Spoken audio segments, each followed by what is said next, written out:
Hello, everybody. Hello, Gravitrons. I'm more Gravity. Let's play chess. Alright, here I have the white pieces. This is a game that finished about 5 minutes ago, maybe fewer. And I start with the Queen's Pawn opening. Let's take a look at this game and what occurred. This is all well known. Queen's Pawn opening. It can become a QGD, Queen's Gambit declined. It could become a semi-Slav with pawn to c6. These two quite often um, transpose, or what's the word? They one becomes the other and the other becomes the one. So we'll just move on knowing that. Now knight c6 is a good move, and both sides are making good moves, just developing pieces, like really strictly towards knights before bishops in this case. Both sides have a stake at the center and toward the center. White a slight advantage due to the c pawn being developed beyond the knight at c3. Now pawn to e6. It's a good solid move, keeping d5 steadily protected, and makes way for Black's dark squared bishop to choose where to move. E7 isn't all that bad, though a little bit passive. D6 comes with complications after c5, and bishop b4 pins my knight to c3, or pins my knight to the king at c3, and that's not such a bad idea either. I decided to take away some of those options, closing the position with c5. And it forces a passive black dark squared bishop, and then I'm going to develop my bishop to a active square. Note that in here I would consider bishop g5. It looks active, right? It's what's in black side of the board. This is a little bit passive almost. You're almost saying, like, I want to get some trade in. With these three non-pawns all lined up on the h4 to d8 diagonal. And yeah, it also doesn't pin anything, right? The knight can move freely without worrying about the bishop on g5, except maybe for an attacking way. So for that reason, I think bishop to f4 here is the way to go. a6 and e3. This strong, big, solid pawn chain all the way from king side to queen side. Well, barely on each, and then two in the center, but still a 4-pawn long pawn chain. White is controlling space. Black sees this a good outpost on e4. I would say good outpost. It would be great or excellent, except my knight is already positioned on c3 to trade knights on e4, and that's what I do. So that's what the resulting trade. Is this a position that's all that great for black? With the great, well, the outpost is gone, but does the result of doing away with that tension help black all that much? I don't think so. I think that the pawn on e4 is a target right now. I guess you can. My opponent might protect with pawn to f5 rather, and that looks kind of strong. But I think all in all, both sides have dynamic. The board is in a dynamic balance. I agree with the evaluation too, that maybe white has just a slight edge because of the attack on e4, and because how straightforward developing white's light squared bishop will be. f5, like we said. Now, these pawns are doubled here, but f5 proves that these pawns are not weak while doubled. This happens a lot in this sort of zigzaggy, position where the pawns are forming a zigzag. This is very strong structurally, and even that the base pawn is supported by black's light squared bishop. Very strong, hard to unearth this. think of like rooks on the e file, and say this pawn has gone like somewhere else, but the rooks on e file, they're not going to get much traction against this pawn structure because each pawn is supported. Very, very strong to see this zigzag motion. Usually double pawns, bad thing, right? Well, maybe later on, but not yet. These are a strength right now for black. Bishop to c4, h5. So maybe scaring white from kingside castles. And pawn to a4 has some really bad press here by the computer. Let's move to analysis and see what I played. Pawn to a4. I might have played pawn to h4. That's a bit strange for me. If I played pawn to h4, then bishop takes h4, and I might kick the bishop back, but I won't capture with my rook because then the queen follows.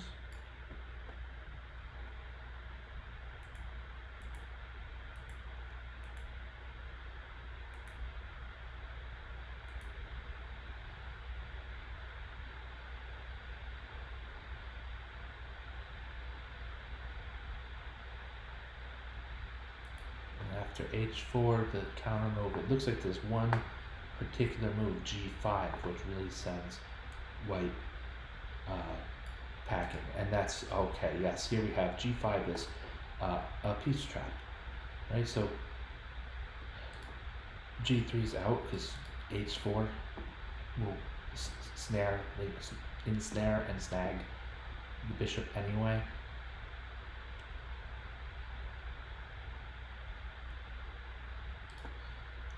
d6 is out because of the pawn capturing on c7 will meet with the queen capture.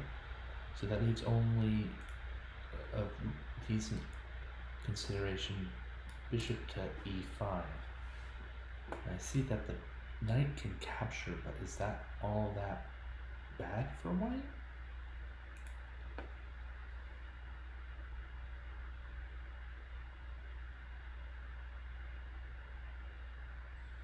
Alright, so what torch is showing us, torch 4 light is showing us, is after bishop to e5,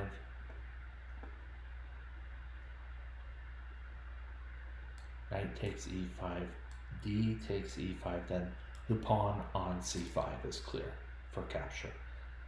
I think there's not much more about that than that. c5 and white can castle, and here's some more moves. You see several moves later, we're still at no more capture, so it was mostly about this c5 pawn. Honestly, in the way, yeah. So that's loses a pawn, 1 point of material, in a reasonably complex manner, and I'm okay with that. Not in tournament games, but in a game in 5 minutes, these things happen. Okay, so my opponent played the recommended move, pawn to g5. We get this. I think we end up playing into the best line. This is all computer best back to black's 11th move.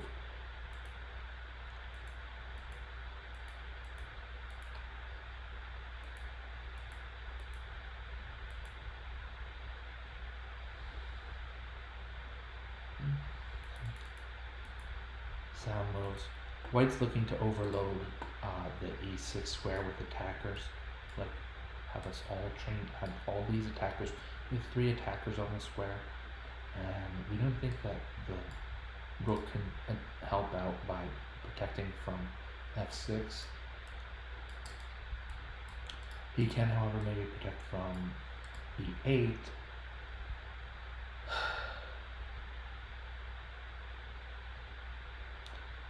It's still not comfortable for black because of knight takes f5 in that situation. The rook goes to e8 now that f file is more clear. Knight takes f5 takes advantage of the pin against the pawn at e6.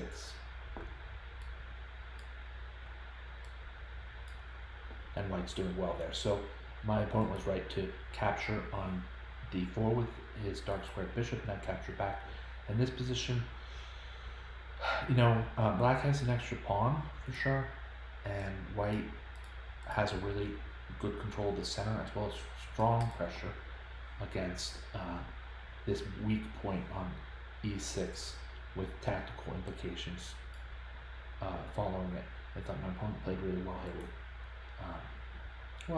with rook d8, and then eventually what got me was pawn to b5, kind of unsettling this light square control that white had before that. But first, let's look at what was played first. Rook to d8, rook to d1. Not the greatest move by computer. We're okay with that right now. And preparing that move, that great move I mentioned, b5, just taking a moment of time out, patience, noticing that this is not a natural calculation that takes place. This is not something very automatic for most chess players. Pawn to c6 will be followed by b5, and sort of the hunch is that black will dominate owing to the defenders, both his defenders being pawns, and then also in some lines frees up the black rook at a8, and this is smart. I like this. Plus, when you can, classic combat, right? Your opponent controls your enemy, or I'm not really an enemy to this person. Your opponent controls the center, attack on the wing. So that's good. Kingside castles is good here. Not too much worry about being checked along the diagonal, and we are actually putting pressure on e6 and f5, owing again to this really for black bothersome pin. It's working well for white right now. And then here, best move b4. Simply drop back rather than exchanging first and opening things up for the rook, or if there's a c takes, if black plays c takes b5, then the bishop. I didn't want that. I wanted to keep that at bay. And here the blunder, the bishop to b7, just because of bishop takes f5. Materials now even, and all these other factors, connected rooks on the rank, not a safe king, right? But a safer king than black. Pretty sure of that. The pressure on e6 now is strong without the protection of the bishop that was at c8.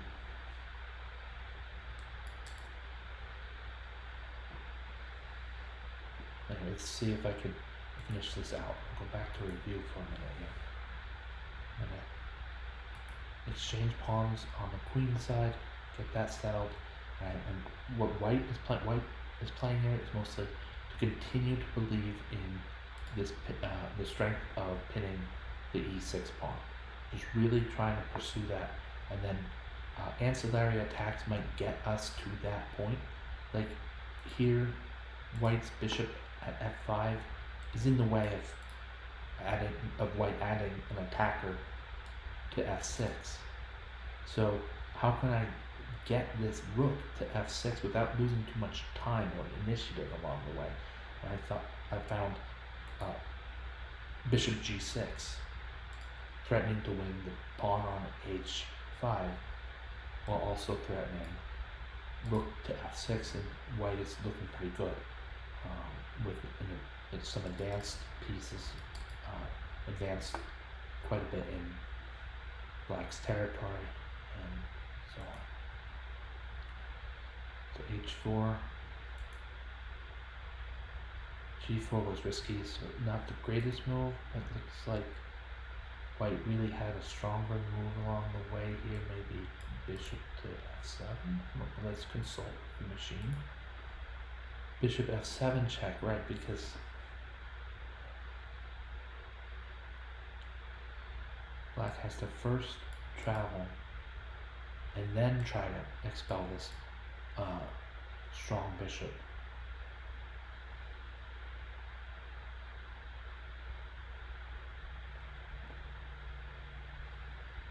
The other idea is as shown shown here in the with what torch 4 indicates.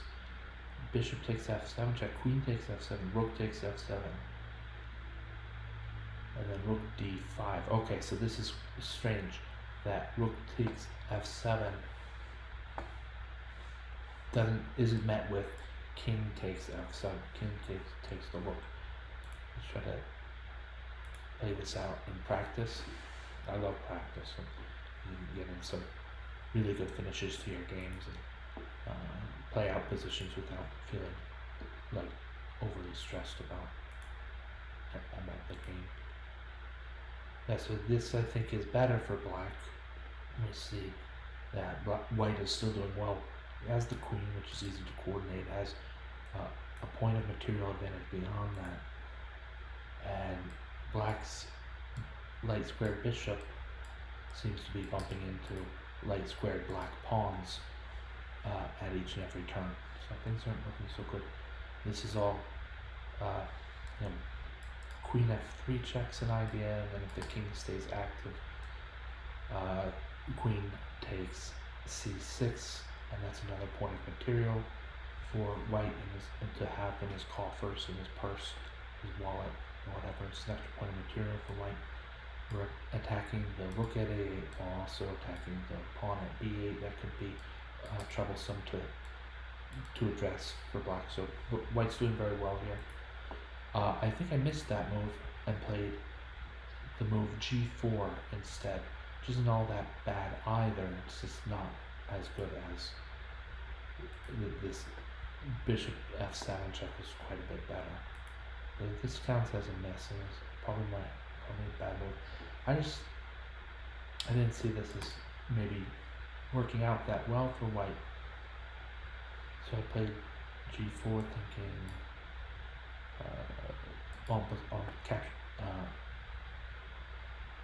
h takes g3 en passant, and then we might have something like queen takes g3, and white is still doing well enough. g4 was a bad move. Rook to d5.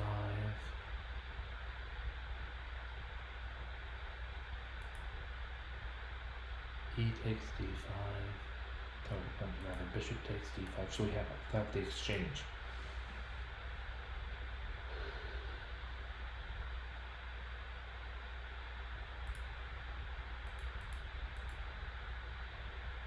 Rook d5. Yeah, okay. We get the exchange out of that. I'm not sure if that was why rook d5 there. This is the position with black to move.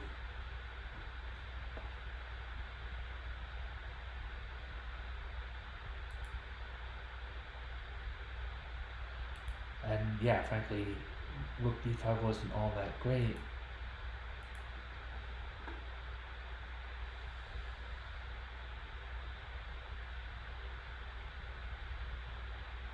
But black is facing quite a bit of passive pressure. I mean, rook d5, we know we don't like that right now. We'll get into that. But bishop b7 to try to uncork this bishop on the a8 h1 diagonal, large diagonal.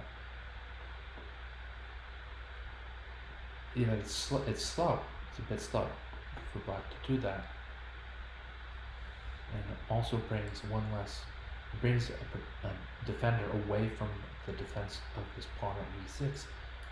And now bishop f7, I would see that I didn't see it earlier as the complications, but now with the defending bishop moved away, bishop f7 check.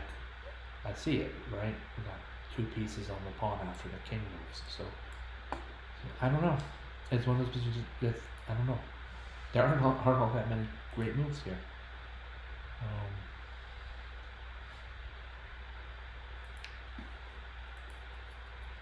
And I played bishop to e5. I'm in time trouble. I'm looking for something, and I get the exchange, so I'm glad about that. We're going to trade pieces off the board and try to make a more clear situation out of our attack. And we kind of got, and once in a while things go your way. We got a little bit fortunate here. This is fortunate and lucky for white. Is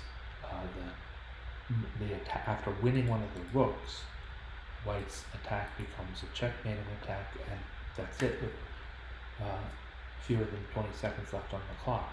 So it's an interesting game, a good game. This opponent and I think we played 3 games total, and yeah, the first 2 didn't go so well for me as the last one, but neither of us have anything to hang our heads about, and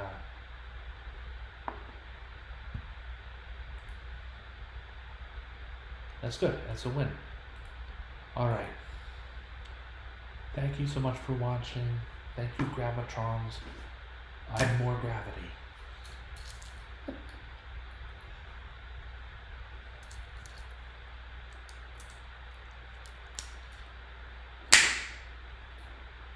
Have a great night.